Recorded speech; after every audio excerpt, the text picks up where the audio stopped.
I just got back to the house and ate something, and now I am recording a video based on what we learned this week again. And I hit legs today, and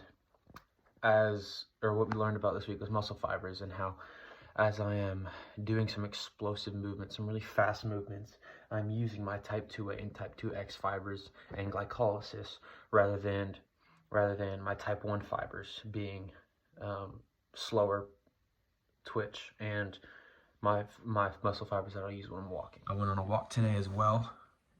as hitting legs, and I was explaining to my girlfriend as we were on the walk how we're using type 1 muscle fibers, those slower ATPase muscle fibers, and how we're in Krebs and ETC and using basically just fats as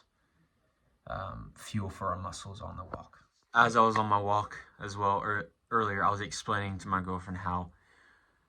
the number one source of fatigue in